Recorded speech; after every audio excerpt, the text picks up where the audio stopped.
FSR DLSS. Saya jadi inget sama FreeSync dan G-Sync nih.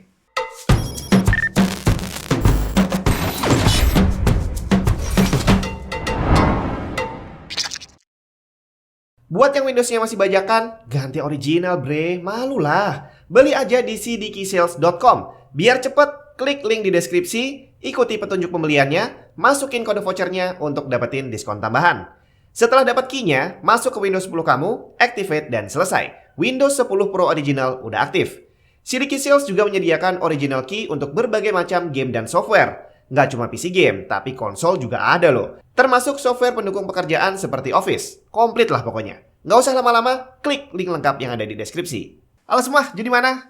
Pasti udah nggak asing lagi dengan istilah FSR dan DLSS. Jadi DLSS itu adalah Deep Learning Super Sampling punyanya Nvidia, sedangkan FSR adalah Fidelity FX Super Resolution punyanya AMD. Keduanya punya tujuan mulia yang sama, meningkatkan FPS tanpa harus ganti hardware. Cukup dengan mengaktifkan salah satu dari kedua fitur tadi di dalam game, maka kamu akan secara otomatis mendapatkan peningkatan FPS yang angkanya boleh dibilang lumayan signifikan. Dan kedua teknologi tadi, DLSS dan FSR, boleh dibilang adalah saingan gitu ya. Dan hal ini benar-benar mengingatkan saya saat awal dulu teknologi G-Sync dan FreeSync muncul. Saya nggak akan jelasin detailnya seperti apa, tapi yang pasti perbedaan utamanya antara G-Sync dan FreeSync adalah G-Sync itu nggak gratis bre. Dia menggunakan hardware yang tertanam di dalam monitor, dan untuk bisa menggunakan hardware tadi kamu harus menggunakan GPU tertentu juga yang pastinya punyanya Nvidia. Jadi untuk bisa memanfaatkan teknologi G-Sync kamu harus beli monitor khusus dan GPU yang khusus juga. Hal ini membuat teknologi G-Sync menjadi sangat mahal karena monitor G-Sync-nya sendiri harganya jadi nggak karu-karuan, ditambah lagi GPU-nya yang saat itu adalah teknologi terbaru, harganya juga nggak murah. Tapi AMD nggak tinggal diam. Mereka mengeluarkan teknologi pesaingnya yang dinamakan FreeSync. Bedanya adalah FreeSync ini hanya berupa software, dia nggak butuh hardware khusus. Dan karena dia hanya merupakan software, dia bisa ditaruh di sembarang monitor tanpa harus ada tambahan chip tertentu. Dan ini membuat FreeSync menjadi solusi yang lebih murah dengan fitur yang boleh dibilang nggak kalah dengan G-Sync. Kalau G-Sync tadi dari awal memang khusus dipakai untuk pengguna GPU Nvidia tipe tertentu doang. Kalau FreeSync awalnya memang dipakai khusus untuk pengguna GPU Radeon doang. Tapi akhirnya AMD merubah kebijakannya sehingga FreeSync bisa dipakai oleh semua pengguna GPU. Mau Radeon, mau Nvidia, semuanya bisa. Nvidia akhirnya mengikuti dengan mengupdate driver GPU-nya agar bisa support FreeSync. Jadi akhirnya muncullah monitor-monitor murah yang bisa FreeSync dan juga G-Sync compatible. Dan hebatnya lagi, teknologi FreeSync ini dibikin open source.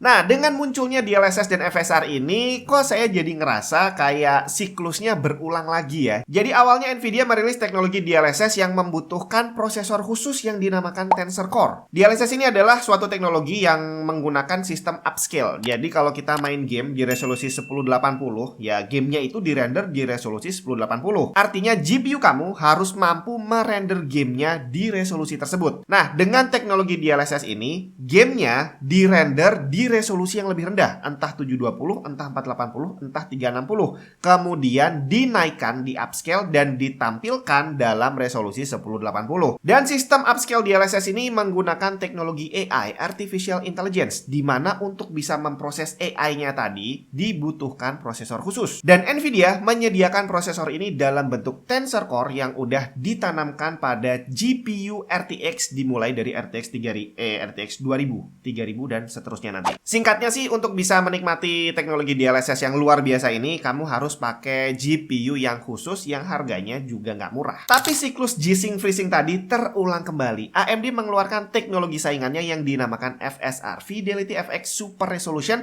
yang singkatnya sih melakukan hal yang kurang lebih sama seperti DLSS. Bedanya, FSR ini tidak butuh hardware khusus. Dan hampir sama seperti FreeSync, FSR ini dibikin open source bre. Semua orang boleh pakai. Dan akhirnya kalau DLSS hanya khusus diperuntukkan untuk pengguna RTX gitu ya, FreeSync ini boleh dipakai untuk semuanya. Pakai RTX boleh, pakai GTX boleh, pakai Radeon juga boleh. semuanya bisa ngerasain teknologi yang hebat ini. Secara kualitas memang di awal DLSS lebih superior gitu ya. Kualitas gambar yang dihasilkan lebih bagus. Tapi di FSR generasi kedua ini AMD sudah melakukan banyak perubahan. Kira-kira apakah bisa menyaingi DLSS? Sebelum kita lihat hasil tesnya, perbandingan antara native resolution dan FSR, kita lihat dulu apakah game yang mensupport FSR udah banyak atau belum. Jangan-jangan teknologinya ada tapi gamenya nggak ada. Tenang aja, bahkan untuk FSR 2.0 sekarang ini udah ada beberapa judul game yang udah memanfaatkan teknologi tadi. Dan di saat video ini dibuat, ada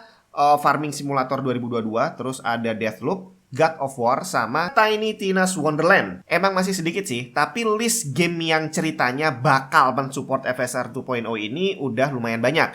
Ditambah lagi, game-game yang sudah mensupport FSR generasi pertama ternyata juga udah banyak banget. Dan ini akan jadi menarik nih, karena di saat FSR 2.0 ini udah dirilis, FSR yang generasi pertama tidak ditinggalkan. Dan masih ada beberapa judul game yang rencananya bakal mengaplikasikan FSR generasi pertama ke dalam game mereka. Kenapa kok nggak langsung yang kedua aja? Karena walaupun yang kedua ini dibilang lebih superior, tapi ternyata sistem requirement-nya memang sedikit lebih tinggi. AMD menyarankan menggunakan RX 5700 XT atau 6700 XT untuk gaming 4K dan 6500 XT untuk 1080p. Dan kalau dari sudut pandang developer game, sepertinya memang menggunakan FSR ini adalah opsi yang lebih menarik dibandingin DLSS. Karena kalau gamenya pakai DLSS, berarti yang bisa menikmati hanya pengguna RTX doang. Tapi kalau pakai FSR, pengguna semua jenis GPU bisa memanfaatkan teknologi ini. Jadi secara penjualan, potensinya jelas lebih bagus kalau pakai FSR. Oke, langsung aja kita menuju pengetesannya. Di sini saya pakai ini GPU-nya adalah Gigabyte Radeon RX 6750 XT Aorus. Ini versi upgrade-nya dari RX 6700 XT ya. Jadi di sini kalau kita lihat dia tertulis untuk QHD gaming untuk resolusi 1440. Tapi kalau menurut sarannya AMD tadi, dia harusnya bisa sampai 4K kalau pakai FSR. Nanti kita lihat apakah benar, apakah dengan mengaktifkan FSR nanti performance-nya memang naik sampai sebegitu drastisnya ya. Dan untuk CPU-nya saya pakai Ryzen 7 5800X 3D dan dipasang di motherboard Gigabyte X570S Aorus Elite.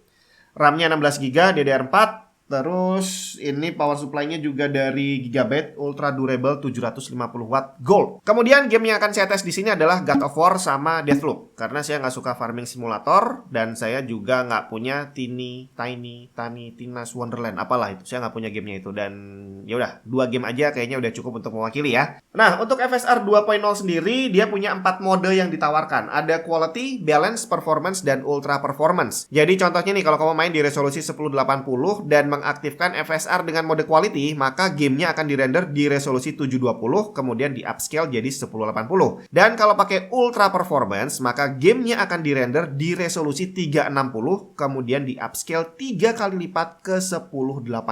Kalau kamu pakai GPU kelas rendah yang main 1080 nggak sanggup, kalau pakai FSR dia bakal sanggup dengan Ultra Performance karena nantinya dia akan merender di 360 doang, bre. Gila banget nih. Langsung kita lihat aja hasil tesnya seperti apa.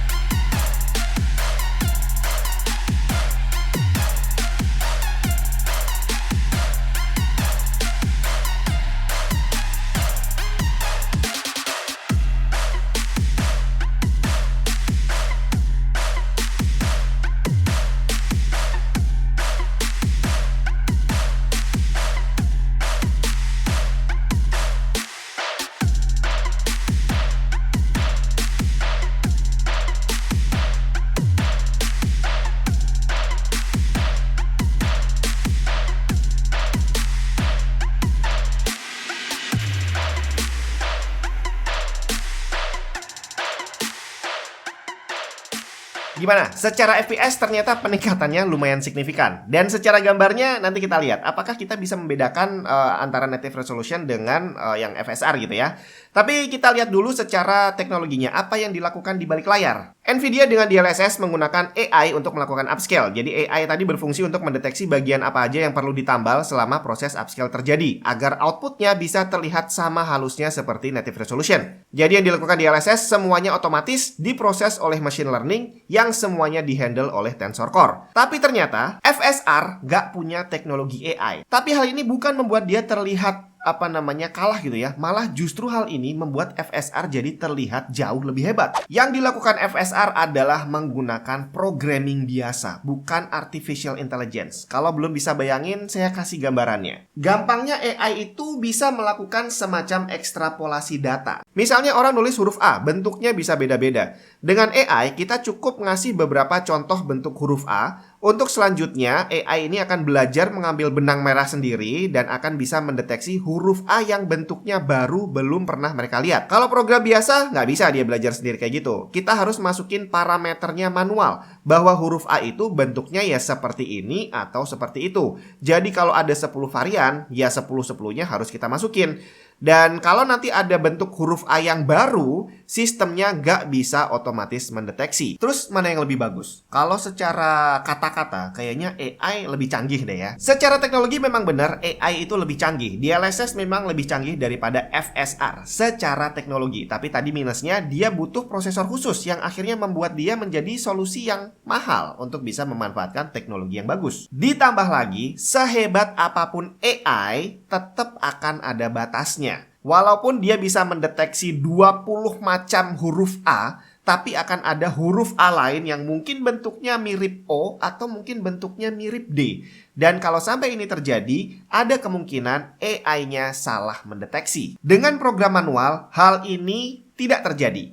Asalkan kita bisa memasukkan semua parameter yang dibutuhkan dan nggak boleh kurang. Aset dalam game jumlahnya terbatas. Banyak banget, tapi ada batasnya. Jadi selama developernya bisa memasukkan semua parameter yang ada untuk melakukan upscale, justru prosesnya akan menjadi lebih sempurna dibandingin dengan menggunakan AI. Hasilnya kita tidak butuh artificial intelligence, karena yang melakukan codingnya adalah intelligence beneran, manusia. Perintah upscale-nya diatur oleh programmernya, bukan AI. Jadi bayangin betapa berat tantangannya si pembuat FSR ini dan juga developer gamenya untuk bisa masukin semua asetnya tadi agar FSR-nya bisa berjalan dengan mulus. Dan yang lebih hebatnya lagi, mereka melakukan itu semua dan dibikin open source, bre. Nah, kalau penasaran pengen lihat apakah perbedaan native resolution dan FSR itu segitu gedenya, kita langsung lihat perbandingan gambar ini.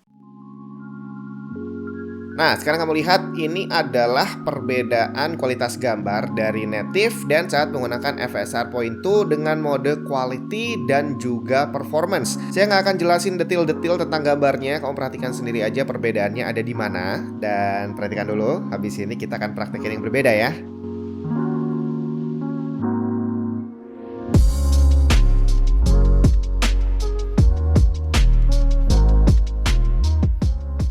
Oke, tadi itu adalah gambarnya, perbandingannya. Sekarang apakah kamu bisa membedakannya kalau udah beneran main game? Nah, sekarang kita coba yang sedikit berbeda. Kali ini kita akan lihat langsung saat main game. Jadi saya mainin satu adegan dari God of War. Dan di sepanjang adegan ini saya ngerubah settingan dari native, saya rubah ke FSR quality, performance, kemudian saya rubah lagi ke native, quality, performance. Gitu terus di sepanjang scene ini. Kamu coba perhatikan mana yang pakai native, mana yang pakai quality, dan mana yang pakai performance. Kira-kira tahu nggak perbedaannya di mana?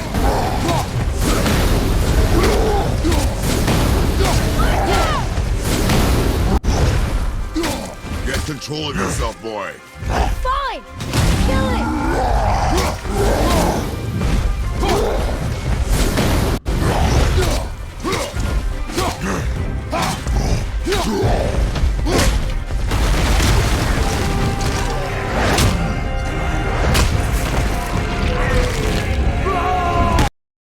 Jadi gimana? Udah bisa lihat perbedaannya? Pasti bisa. Tinggal masalahnya kalau kamu pakai nge-game, apakah iya kamu bakal memperhatikan perbedaan yang ya bisa dibilang nggak terlalu banyak. Jadi saat ini kamu nggak usah terlalu pusing kalau nggak punya budget untuk beli GPU kelas atas gitu ya. Karena GPU kelas bawah sekalipun kalau memanfaatkan FSR bisa mendapatkan frame rate yang lumayan nyaman di mata. Dan semuanya ini terima kasih buat para engineer-nya AMD yang udah bisa membuat teknologi canggih ini tanpa membutuhkan hardware khusus yang harganya mahal.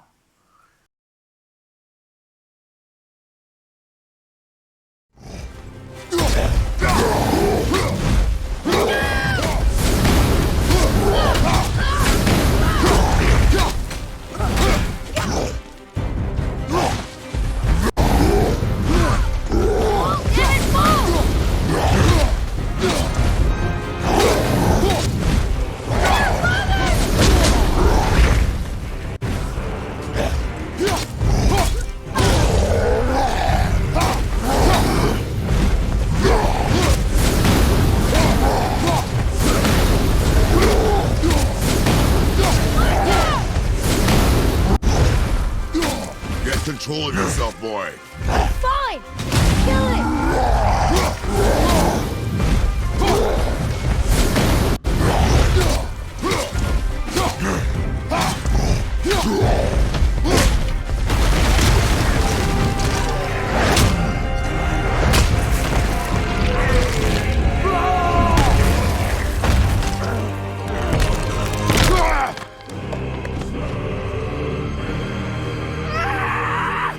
That's what you get! Boy, Think I'm afraid of